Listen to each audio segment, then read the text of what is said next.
In this edition of RPP News, kinder plans hit council pockets, a first for Sorrento, and AFLW finds a home in Frankston. Hello, I'm Catie Sharp. Welcome to the latest edition of RPP News, bringing you stories from across Frankston and the Mornington Peninsula. Frankston detectives have charged a man who allegedly rammed police and civilian cars, as well as the front garage of the family home this week. Bianca Rose has the details. The man came to police attention following reports he was asleep at the wheel of a parked car in Hastings late Tuesday night. The car was spotted as having stolen registration plates, so police woke the man. It's alleged he ignored requests to get out of the car and instead rammed one of the police cars before driving over stop sticks. The man then drove through the front gates of a home where he reversed back and forth, crashing into the brick pillars of a carport, as well as a number of parked cars and police vehicles. Officers arrested a 33-year-old Hastings man who has been remanded to appear in the Frankston's Magistrates Court. Fortunately, no one was injured during the incident. Mornington Peninsula Shire Mayor Steve Holland has expressed concern that the state government's plan to reform and expand the kinder experience is going to have dire consequences for the Shire's bottom line. While local councils are under no obligation to provide kindergarten infrastructure, the Shire currently owns or maintains 25 facilities. Now, a state government policy that increases hours, makes kindergarten free and offers a second year before school may make the services unaffordable. Mayor Holland shared the cost with RPPFM Radio News. We calculated conservatively, potentially with 27 facilities. The bill over the next 10 years could potentially be as high as $50 million. And to put that into context, our annual capital works budget is $30 million for the entire Mornington Peninsula in every project we deliver. So finding an extra $50 million over the next 10 years is not going to be possible for council, and I dare say every council in Victoria will be in a similar position. A local has become the first woman to captain Sorrento Fire Brigade and the first woman to captain within the Peninsula Group. Michelle Crode has called Sorrento home her entire life, and after a 26-year stint at the local brigade as a firefighter, she has officially taken over the reins as captain. To become the captain of the brigade is an honour and a privilege. There's only been 12 other captains in the brigade prior to me, and I love the community that I live in. I love the people. It's just a good community spirit that resonates through the people that live here. Another iconic Peninsula pub is to be sold. Just weeks after the news that the Rye Hotel has gone up for sale, the Dava in Mount Martha is set to change hands. It's estimated the Dava's beachfront site is worth $20 million alone, without taking into account the hotel's considerable facilities. The Dava has been a prominent Mount Martha venue since the 1920s, when it began life as a boarding school. In the 1930s, it morphed into the Dava Lodge Hotel and Guest House. Sale of the 1.5-hectare property is being handled via public tender, which closes on September the 21st. It's been confirmed that the Hawthorn AFLW team will call Frankston's Kinetic Stadium home for the 2023 AFLW season. The stadium will host 4 Hawks matches over the season. This will be a particular thrill for Hawks player Talia Fellows, who lives in Skye and says she cannot wait to run out with the team on a local ground. CEO of the Frankston Football Club, Adrian Lloyd, told RPPFM Radio News that Kinetic Stadium is the perfect venue for the upcoming AFLW season. The City of Frankston always control the ground use, and we always go through them. Kinetic Stadium, we're really happy with it. We've got 4 AFL women's games here coming up, which the first one's against Essendon, and they're expecting a crowd of 5,000 plus. It's been fantastic, Nick, thanks to the City of Frankston. The first match at Kinetic Stadium is on the 2nd of September, when the Hawks battle it out against Essendon.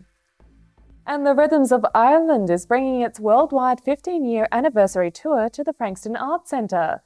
Choreographed by 2-time World Irish Dance Champion Michael Donnellan, Rhythms of Ireland blends traditional Irish step dancing with contemporary choreography, taking you on a journey through the rich and colourful history of Ireland. Seen by over 2 million people worldwide, don't miss your chance to experience the heartbeat of Ireland in its unforgettable night of music and dance. Tickets are available at the Frankston Arts Centre box office and website. After the break, Bianca will be back with the coming week's weather report.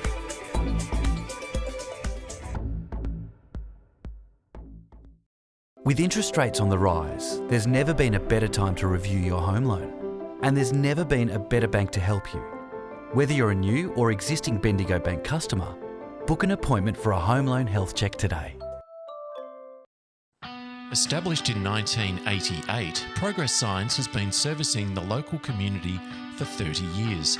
Located on the Mornington Peninsula, they are the #1 destination for all your signage needs, specialising in a variety of signage from vehicles to shop fronts, occasional and corporate events, short-term, long-term and everything in between. If it's signs you need, be it large or small, Progress Signs is the place to call. Available 24/7 at progress-signs.com.au or call the team on 5975 9188. Thinking signs? Think Progress Signs, a station sponsor.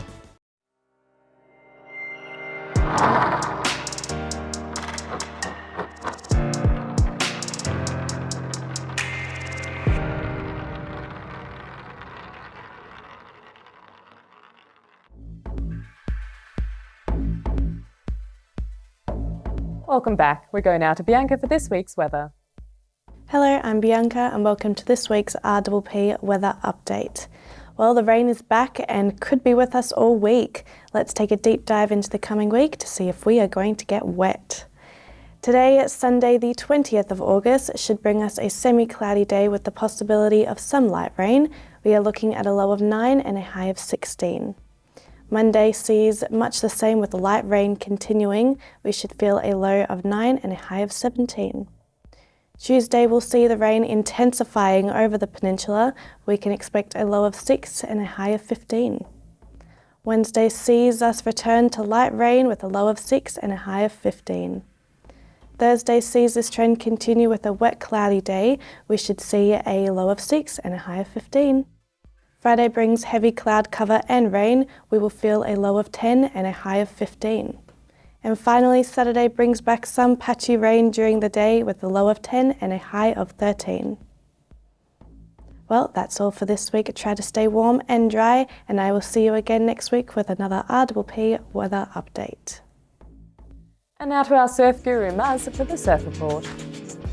Hey, it's Muzz back with this week's Peninsula Surf Report.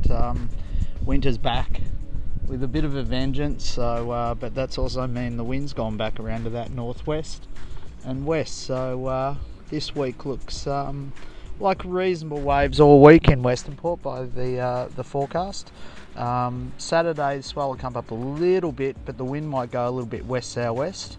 But the other days, the rest of the week, you know, into Tuesday, Wednesday, Thursday, the wind looks like it's going to go back around to that northwest, and there's going to be not a massive increase in swell, but just a constant swell like it's been all this week. So this week was better than expected.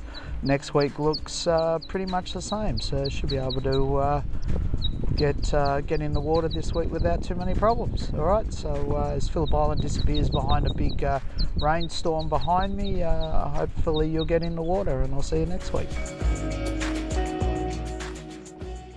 And that's all from our team here at RPP News, serving the community with stories that matter to you. Keep watching and do tell your friends. Bringing you the news from coast to coast across Frankston and the Mornington Peninsula, I'm Catie Sharp. See you for the next edition.